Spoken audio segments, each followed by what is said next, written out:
Therefore, we do not lose heart. Though outwardly we are wasting away, yet inwardly we are being renewed day by day. For our light and momentary troubles are achieving for us an eternal glory that far outweighs them all. So we fix our eyes not on what is seen, but on what is unseen, since what is seen is temporary, but what is unseen is eternal. For we know that if the earthly tent we live in is destroyed, we have a building from God, an eternal house in heaven, not built by human hands. Meanwhile we groan, longing to be clothed instead with our heavenly dwelling, because when we are clothed, we will not be found naked. For while we are in this tent, we groan and are burdened, because we do not wish to be unclothed, but to be clothed instead with our heavenly dwelling, so that what is mortal may be swallowed up by life. Now the one who has fashioned us for this very purpose is God, who has given us the Spirit as a deposit, guaranteeing what is to come. Therefore we are always confident and know that as long as we are at home in the body, we are away from the Lord, for we live by faith, not by sight. We are confident, I say, and would prefer to be away from the body and at home with the Lord. So we make it our goal to please him, whether we are at home in the body or away from it. For we must all appear before the judgment seat of Christ, so that each of us may receive what is due to us for the things done while in the body, whether good or bad. Let me ask you a question. When was the last time you lost heart? It's so easy to get discouraged, isn't it? It doesn't take much at all. I can think of a day off I had about 2 weeks ago, and normally I go cycling on a Friday, but it was raining like anything this day, so I really didn't want to do that. So what I thought I'd do was have the day to myself and just blitz the house, do some tidying up. And so what I did was I put my headphones in, I listened to some podcasts, and I tell you, I blitzed this place. Like the house looked like the tidiest it's ever looked. I sorted out all those kind of areas that you never get around to, but they're just kind of full of mess, and I sorted a lot out. It was wonderful. And I was so encouraged by the end of the day. Anyway, at 3 o'clock, I went to pick up the kids, got them back home. Anyone want to guess how long it took before the house was messy again? I tell you, by the end of Friday, it looked messy. By the end of Sunday afternoon stroke evening, it was like our local dump. It was like the tip down the road. It was that bad. And I was so discouraged. Yeah, I lost heart, I have to admit it, because I think, what's the point? Why do I even bother? Can you feel my frustration here? It doesn't take much to lose heart. I lose heart whenever I hear any bad news. When I think of a couple of people I know who have recently found out they got cancer and they're going through treatment, and when I found out the news, my stomach sunk. I lost heart. Whenever I hear news about another potential lockdown, I lose heart. I tell you, when I watched the recent David Attenborough film about the state of our planet, my heart sunk. I lost heart. It's so easy to get discouraged, and I'm sure I'm not alone. Last week in this teaching series that you've been going through on 2 Corinthians 4 and 5, you would have left off with Paul saying to his readers, we do not lose heart. We do not lose heart. Why did he have to say this? Well, most likely because the people he was writing to were losing heart. Like us, they were getting really discouraged. And then in chapter 5, he tells them why they shouldn't lose heart. What's the antidote for losing heart? Put simply, it's hope. We need hope to cope, as the saying goes. So what is the hope? Well, throughout his letters, Paul is brilliant at using analogies, pictures and metaphors to describe the Christian hope. In Romans chapter 5, he says it's a bit like giving birth. At the moment, creation is groaning as in the pains of childbirth. Life is hard, life is tough, but ask a mother whether all the pain of giving birth is worth it, and they'd say, well, hopefully, unless the kid's absolute nightmares, yes, absolutely. And it's amazing because the joy that comes when you first hold a baby in your arms, it's just the most wonderful thing in the world. When you've got kids and you can be proud of them, it's just amazing.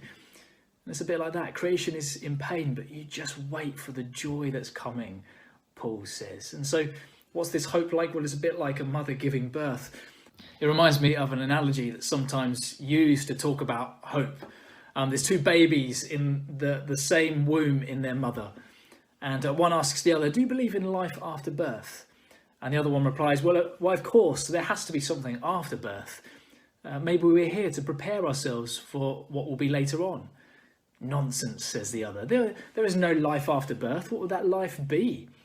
I don't know, but there will be more light than here, maybe. Maybe we'll walk with our legs and eat with our mouths.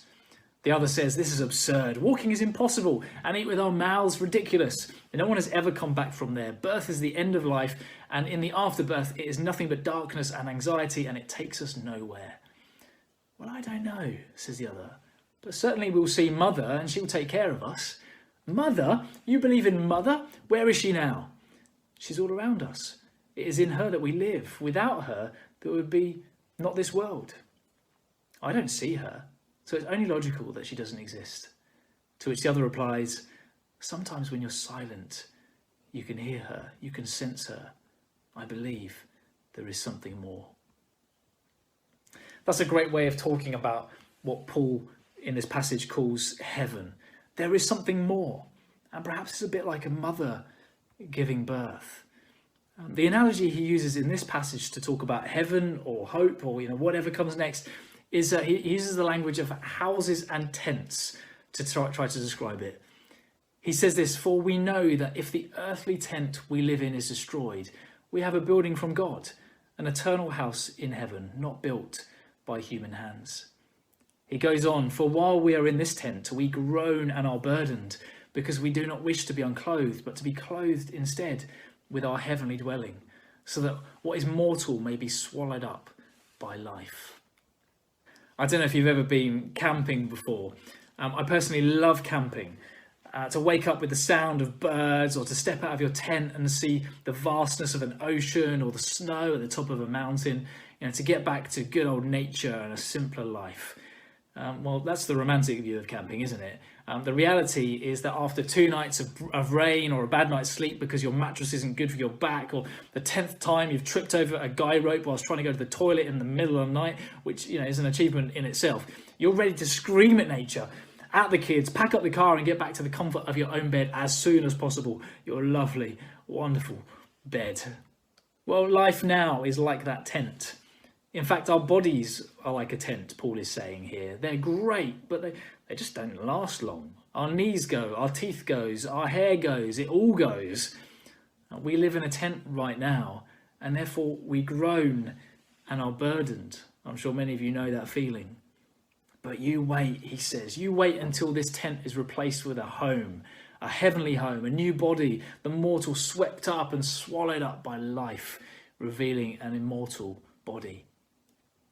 Life is like giving birth, like handing in your tent and getting a home. All these ways are Paul's way of wanting to say, we have a hope.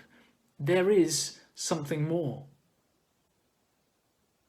Maybe today you'd say that you'd lost your sense of hope. Well, I think Paul would say to you today, don't lose heart. Don't lose heart. But how do we get hope?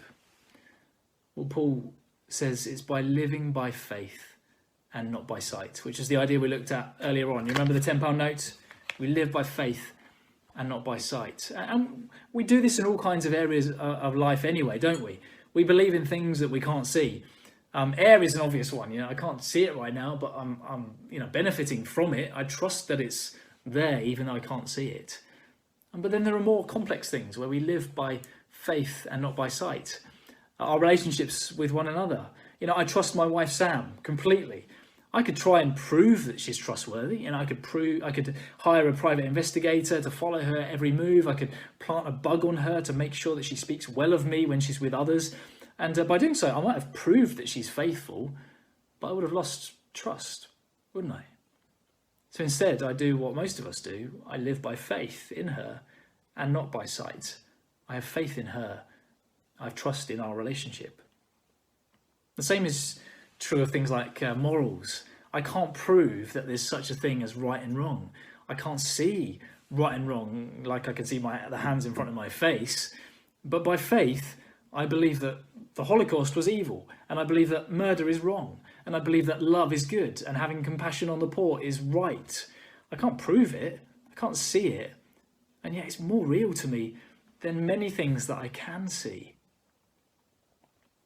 By living by faith and not by sight, we find hope, and therefore we don't lose heart. Paul says one more thing in this passage. Actually, he says loads of other things, and you can go away and look at the passage and study it. It's a fantastic. There's so many good truths in here. There's one last thing I just wanted to pick up on. He says this. He says that God has given us the Spirit as a deposit, guaranteeing what is to come. What Paul is saying here is that God hasn't left us alone in this world. We don't find hope by working ourselves up to believe something. We don't learn to live by faith by trying our damn hardest. Like when you're in an elevator and it doesn't work, the buttons don't work, and so you just push the buttons harder to try and get the thing moving. That's not how hope works. It's more like receiving a gift. It's not passive, but it's about waiting, anticipating, expecting. It's about learning to receive grace. It's about letting God be God and doing his work in us and through us. It's like sitting and listening out for the heartbeat of a God who loves us, who loves you. It's about letting confidence grow naturally in us by leaning closer to Jesus. It's like hearing God's Holy Spirit whisper to us, there is something more. Don't lose heart.